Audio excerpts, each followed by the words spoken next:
Salut, ça faisait longtemps. Et d'ailleurs aujourd'hui on va pas parler d'un truc en particulier, mais plutôt de l'actualité de la chaîne en général et de où j'ai bien pu disparaître ces derniers mois.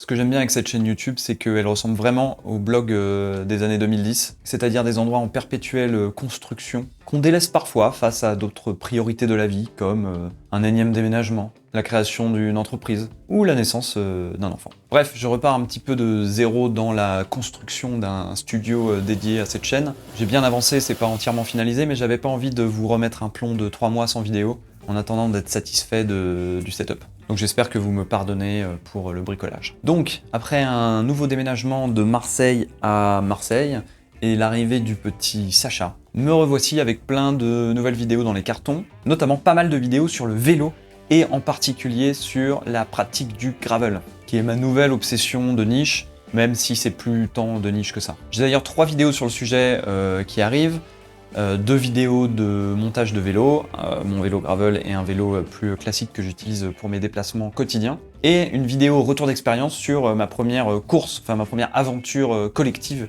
en gravel, qui était le Gravelman en octobre, novembre, je sais plus. Bref, ces 3 vidéos arrivent, je ne sais pas quand, mais elles arrivent, peut-être sous une forme un peu différente de d'habitude, mais elles arriveront. Je ne délaisse pas les sacs pour autant, j'en ai pas mal dont je dois vous parler. Il y en a quelques-uns qui sont accrochés derrière moi, et j'en ai aussi quelques-uns encore dans les cartons. Bref, j'espère avoir le temps de tous les passer en revue. Et en attendant, puisque j'imagine que vous vous tenez mieux à jour que moi ces derniers temps, n'hésitez pas en commentaire à me balancer les marques et les modèles qui vous intéressent, histoire que je les contacte pour voir si je peux effectivement les tester. Après, entre nous, les marques me détestent en ce moment puisqu'ils m'envoient des sacs et je les review 6 mois plus tard. Bref, ainsi va la vie. Et en parlant de sacs, vous vous en doutez, on va aussi de plus en plus parler bikepacking, donc les sacs dédiés à la pratique du vélo. Il y en a quelques-uns là accrochés derrière. Et j'ai commencé à collecter pas mal de marques à droite à gauche pour les essayer, pour voir celles qui me conviennent le mieux. Donc j'en ai pas mal aussi dont on va pouvoir parler sur la chaîne. Pareil, s'il y a des modèles en particulier qui vous intéressent, balancez-les en commentaire. Concernant mon nouveau quotidien de papa, vous avez été pas mal à m'interpeller sur cette thématique. La preuve que mon audience vieillit avec moi, c'est plutôt une bonne nouvelle. Effectivement, dans un bouleversement comme celui-ci, il y a pas mal de choses qui changent et pas mal de nouvelles passions, de niches qui émergent. Et puis il y a des petites connexions avec les sacs, avec le vélo, vous vous en doutez. Donc effectivement, il n'est pas exclu un jour qu'on parle un petit peu de remorque, qu'on parle de balade à vélo, qu'on parle aussi de sac à langer ultime sur cette chaîne. Donc soyez prévenus, ne soyez pas surpris. J'ai d'ailleurs commencé à compiler une base de connaissances sur Notion, notamment pour essayer de répertorier ce qui fait le sac à langer ultime. Donc n'hésitez pas à faire un tour sur le Discord. On a un channel dédié qui s'appelle Élevage en plein air et qui parle de toutes ces choses-là, et je pourrais à ce moment-là vous envoyer le lien vers la base de connaissances Notion. Ça pourrait vous servir. Avant de vous quitter sur toutes ces très bonnes nouvelles, j'aimerais vous parler un petit peu de mon setup photo et vidéo. Je l'avais fait il y a 2 ans pendant le confinement. La réalisation de vidéos prend de plus en plus de place dans mon activité professionnelle, donc je commence à vraiment y passer beaucoup de temps. Et donc je pense que c'est intéressant de vous faire un retour d'expérience, de vous montrer comment je m'équipe, comment mon setup a évolué vers quelque chose d'encore plus compact qu'il ne l'était déjà. Et ça va me permettre de parler un petit peu du sponsor de cette vidéo. Non, je déconne, il n'y a pas de sponsor, mais il y a une marque qui m'a envoyé du matériel et j'aimerais vous en parler. Et pour cela, avant de parler vidéo, on va parler photo, et on va parler de la pratique photo que j'ai en loisir, puisque à quelques rares exceptions, ce n'est pas encore une activité professionnelle, à part une expo qu'on a fait en mai dernier, en mai dernier, pour la Biennale du Design de Saint-Étienne. Donc ma pratique photo, loisirs, famille, vacances, week-end, on va dire photographie du quotidien, évolue elle aussi, pas forcément dans le même sens que la pratique vidéo, et c'est de ça dont je vais vous parler d'abord, mais pour cela, je dois prendre cette caméra et la mettre là-haut, et voilà. J'essaye d'apprivoiser en ce moment cette petite caméra qui est un Sony RX100 Mark III que j'ai trouvé d'occasion.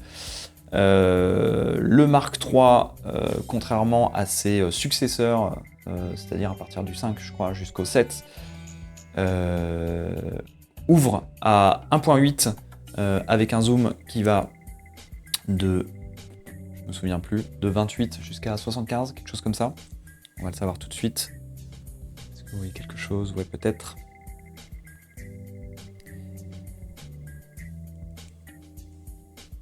De 24 jusqu'à 70. Alors que ses successeurs, 5, 6, 7, vont jusqu'à 200 mm. C'est un zoom très puissant, hein, presque télézoom, télélens, mais qui ouvre par contre à f3 ou f4, je sais plus. Voilà, donc je me suis dit que ça, vu quand même que je fais pas mal de portraits, ce serait sympa d'avoir du 1.8. Ce que j'avais pas anticipé, c'est que le 1.8 serait seulement sur le 24 mm. Hein, dès qu'on passe à 25, 27, on est déjà à 2,8.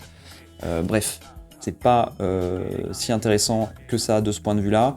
Et j'avoue que j'ai un peu du mal à l'apprivoiser. Je le trouve pas très réactif par rapport à mes boîtiers plein format, mais bon, c'est normal. En gagnant en taille, on fait aussi l'impasse sur pas mal de performances. Je l'ai pris notamment pour les petites balades à vélo, pour avoir un appareil photo qui tient dans une sacoche de vélo, qui n'est pas énorme avec un gros zoom, etc. Rétractable, comme on peut le voir ici. Pas encore hyper satisfait pour le moment, peut-être qu'il faut que je me laisse encore un petit peu de temps pour l'apprivoiser. Mais j'ai l'impression que je vais partir sur un fonctionnement différent, comme pas mal de gens qui font du vélo. C'est-à-dire avoir un strap, un double strap, un strap d'abord en bandoulière avec la caméra dans le dos, qui est sécurisé par un strap latéral qu'on décroche en fait pour faire basculer l'appareil photo devant soi. Et ça veut dire effectivement qu'on pédale avec l'appareil photo dans le dos tout le temps. J'ai pas encore essayé, il faut que je teste. Et pas mal de gens qui font de la photo et du vélo font ça. Donc à voir, puisque le RX100 ne m'a pas entièrement convaincu. Du coup, ce que je fais de plus en plus dernièrement, ça a commencé un petit peu il y a 2 ans, un été, où je me suis amusé à... Enfin, je me suis surtout rappelé que j'avais une vieille lentille Canon FD, donc une lentille vintage. C'est une des plus courantes, hein, 50 mm 1.8. Elle est trouvable vraiment pas chère sur le bon coin, entre 50 et 100 balles, je pense.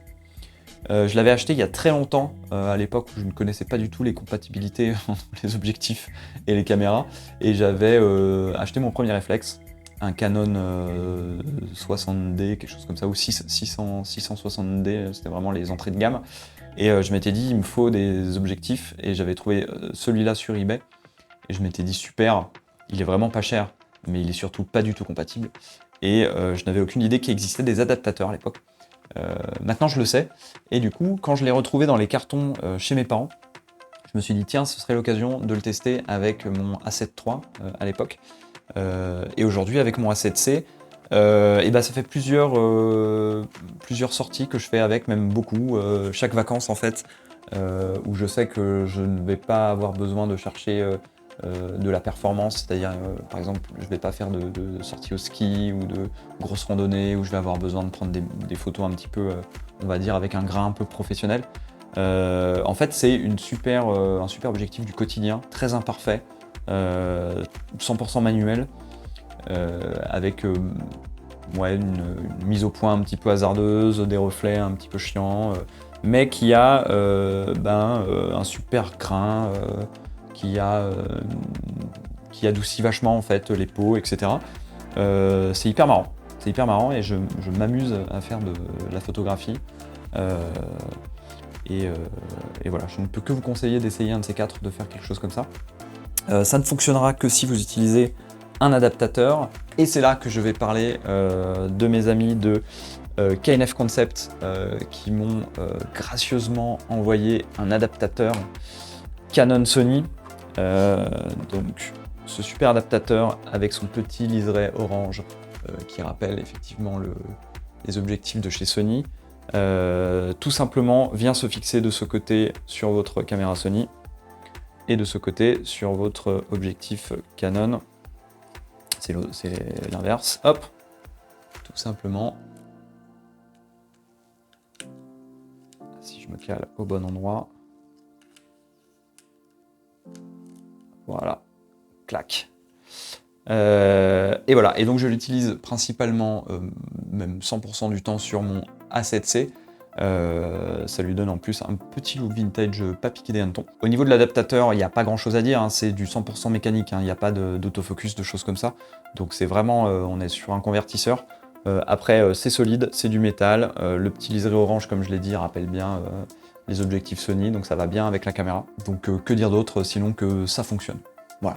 J'en ai profité également pour demander à KNF Concept s'il pouvait m'envoyer un filtre à densité variable, mais avec ce truc qui est un petit peu à la mode en ce moment, qui s'appelle le Black Mist, qui va être en fait une sorte de couche faite de plein de petits points noirs très diffus, qui va permettre en fait de donner un look très rétro aux images, très adouci, avec une grosse diffusion des lumières, des halos de lumière très forts, hein, qui donne vraiment une vibe années 70 quoi. Et donc j'ai reçu ce superbe filtre, donc densité variable ici pour permettre de filmer avec une profondeur de champ maximale dans n'importe quelle circonstance. Et donc je sais pas si vous allez le voir là, parce que j'ai peut-être pas assez de lumière. Je vais voir si je peux le faire avec l'appareil photo, le téléphone. Je sais pas si on va voir les petits... En même temps il est dégueulasse, je l'ai pas lavé, je l'ai pas nettoyé. Donc, je sais pas si vous allez voir les petits picots noirs. Bref, j'étais assez excité d'utiliser ce truc parce que je me disais, avec là l'objectif Canon Vintage, ça va donner un look encore plus rétro. Et le fait est que effectivement ça marche, c'est très rétro, mais peut-être un peu trop. En fait, il y a plusieurs niveaux d'intensité du Black Mist. Moi, je crois que j'ai le niveau un quart. J'aurais peut-être dû prendre un 1/8e ou un 1/16e parce que là, c'est un peu trop pour moi. Comme en témoigne le petit clip que j'ai fait lorsque j'étais en week-end à La Ciotat.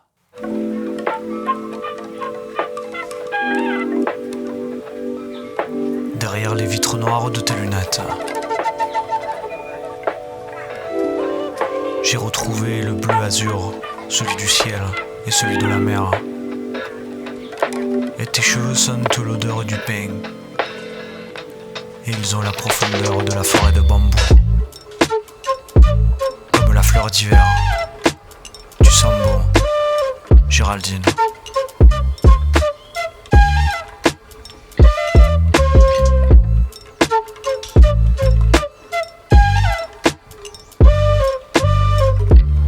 Donc vous voyez, l'effet est peut-être un petit peu trop prononcé.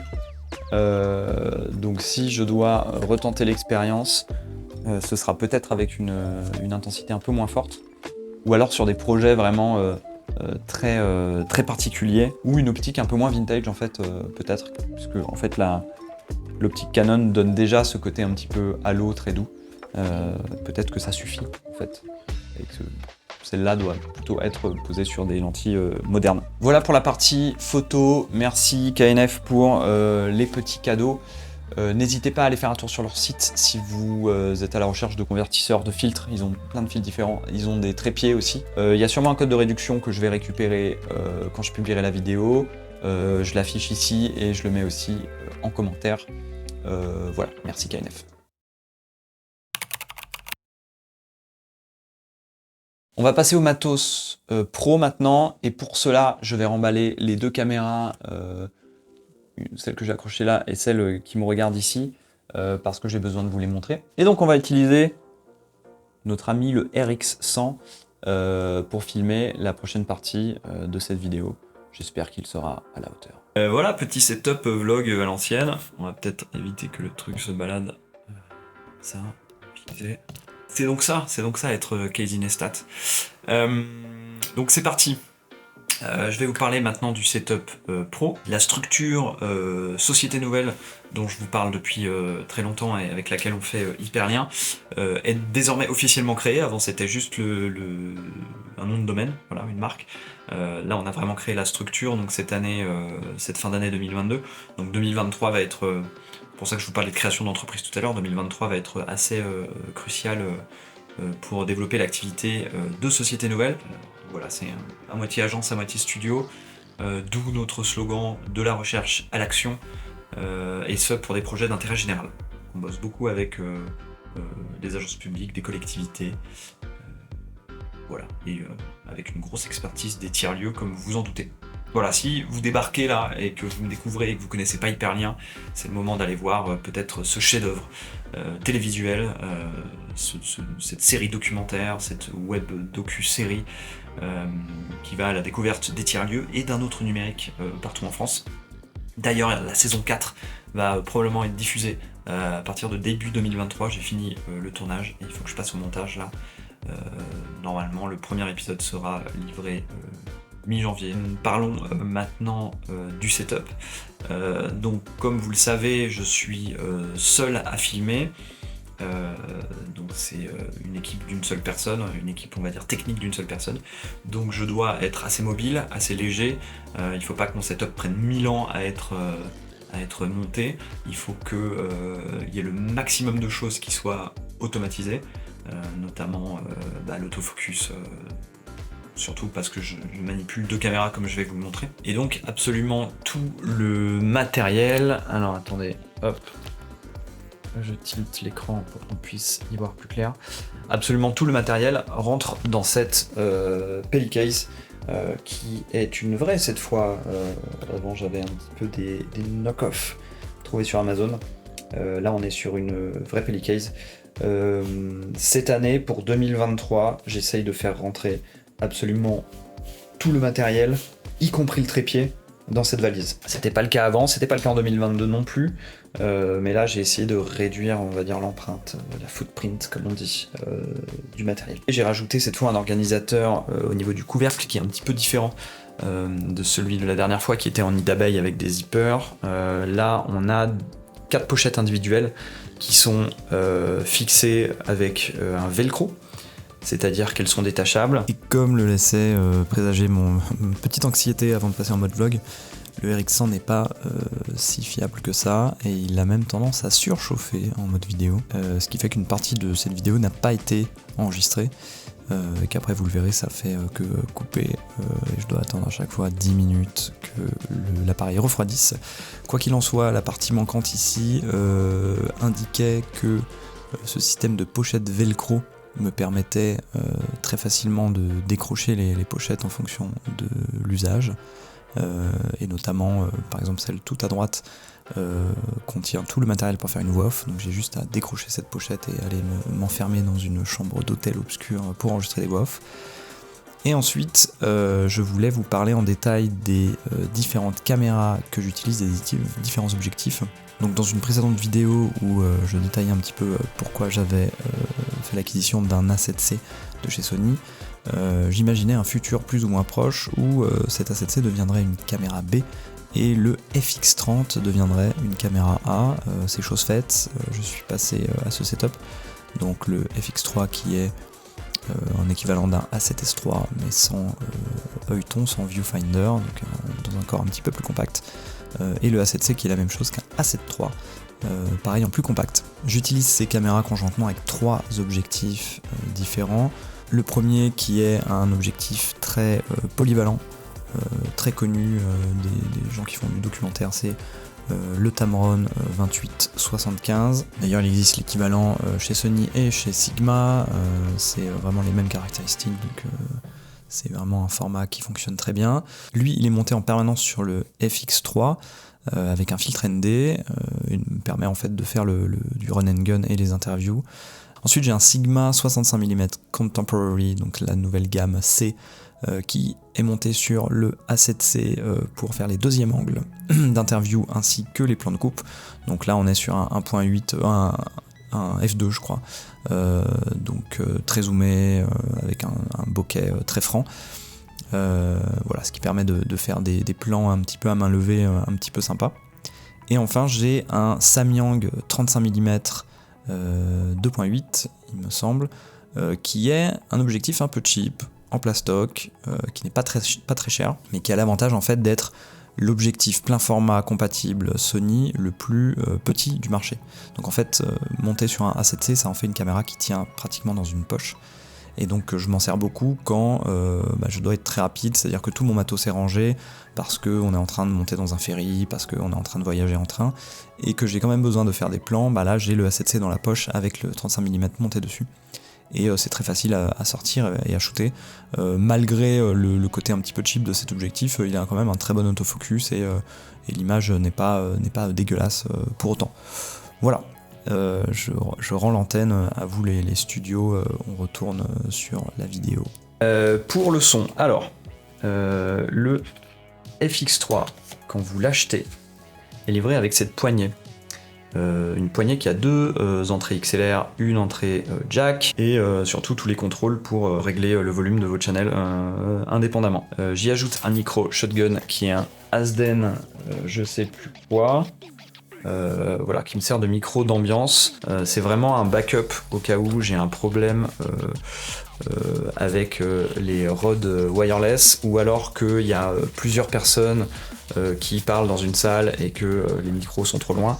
Voilà, ça me sert vraiment de micro d'ambiance. Et sinon, effectivement, toutes mes interviews, je les prends avec les désormais célèbres. Désolé, je l'attrape. Les désormais célèbres Rode Wireless Go. Un récepteur et deux émetteurs, ce qui me permet de faire toutes mes interviews avec ça. Rechargeable par USB-C, enregistrement interne pour avoir un backup au cas où il y a un souci avec la caméra. Bref, il y a tout ce qu'il faut dans ces micros, c'est vraiment de la très bonne cam. La seule évolution que je verrai, et qu'on commence à voir chez les concurrents, notamment chez DJI, c'est d'avoir un dock de recharge, un peu comme un boîtier de AirPod, où en fait on dock les deux émetteurs et le récepteur dedans, on ferme et on branche sur USB-C pour recharger. En parlant de charge justement, j'ai laissé tomber l'énorme multiprise dont je me servais ici.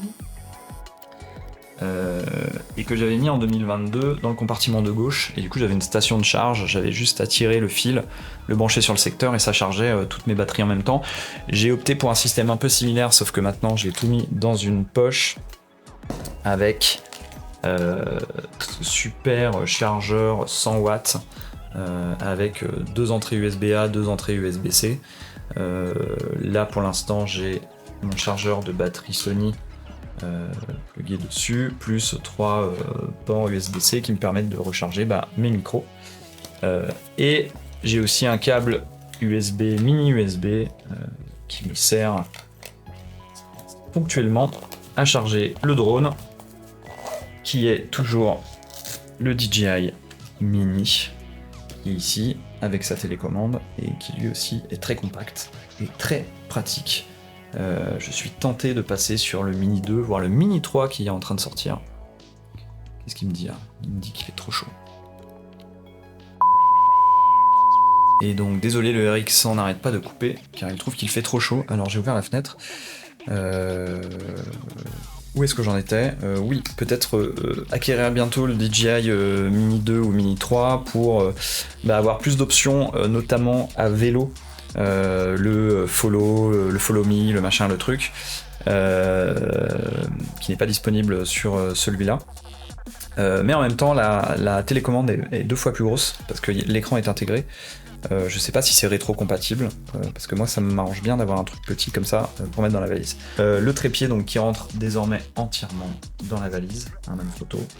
Et une GoPro Hero, je suis passé sur la 9 ou 10, je sais plus, pour avoir l'écran de contrôle à l'avant, puisque je me sers principalement de la GoPro, en tout cas dans Hyperlien, pour faire des interviews en voiture. Et donc pour le cadrage, c'est quand même vachement plus simple d'avoir une petite caméra à l'avant. Quoi d'autre dans ces petites poches? Donc là vous avez vu, c'est la charge, là c'est les micros, là c'est le micro externe, plus le câble XLR et le filtre ND, et là c'est la partie voix off, donc l'enregistreur H4n, un micro dynamique. Petite nouveauté quand même en 2022, c'est d'utiliser 2 caméras en étant tout seul, donc de faire des interviews à 2 valeurs de plan. Comment ça marche? Je mets le FX3 sur le trépied, en fixe, avec l'autofocus dirigé sur le visage de la personne qui est interviewée. Et ensuite je me déplace avec le A7C sur un côté pour avoir un plan un petit peu de profil, et je synchronise en post-production. Comment je fais pour avoir le asset C toujours à portée de main? J'utilise, vous savez, ce super accessoire Peak Design qui est normalement fait pour les sacs à dos, qui permet en fait d'accrocher l'appareil photo à la bretelle de son sac à dos. Et ben, je l'attache à la ceinture et ça me fait comme un petit revolver tel un cow-boy, sauf que en fait je suis vidéaste et c'est une caméra. Oui, vous avez sûrement remarqué que il n'y a plus d'écran externe. Plus de cage, en fait avec la poignée du FX3 il n'y a plus besoin de cage, et l'écran est de tellement bonne qualité, le RX100 va prendre feu, c'est impossible de vlogger avec ce truc là. J'espère d'ailleurs qu'il m'a enregistré, enfin que quand il s'éteint pour cause de surchauffe, il enregistre sur la carte SD, sinon je vais être un peu triste. J'étais en train de vous dire que l'écran LCD du FX3 est tellement de bonne qualité que je me passe maintenant d'écran externe. Peut-être l'expérience aussi fait que j'ai besoin moins de checker les trucs. Donc voilà, ce gain de place permet maintenant de tout mettre dans cette petite valise à roulettes. Bien pratique. Voilà, c'est tout.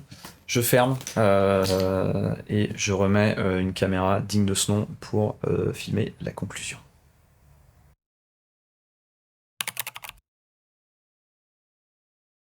Voilà, c'est fini pour le petit point actu et les petits secrets de fabrication d'Hyperlien. J'espère que ça vous a intéressé. J'étais un petit peu bavard comme d'habitude, mais bon, j'ai toujours plein de trucs à vous partager. Et puis ça fait du bien de revenir un petit peu devant la caméra. J'espère que ça vous fait plaisir aussi. Restez attentifs et pourquoi ne pas vous abonner pour être tenu au courant des vidéos de bicyclettes qui vont sortir dans très peu de temps.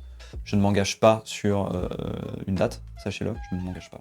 Et surtout, n'hésitez pas à rejoindre le Discord pour rencontrer la communauté très active des amoureux de sacs à dos, de photos argentiques, de bicyclettes, d'élevage en plein air et ce genre de choses. Salut!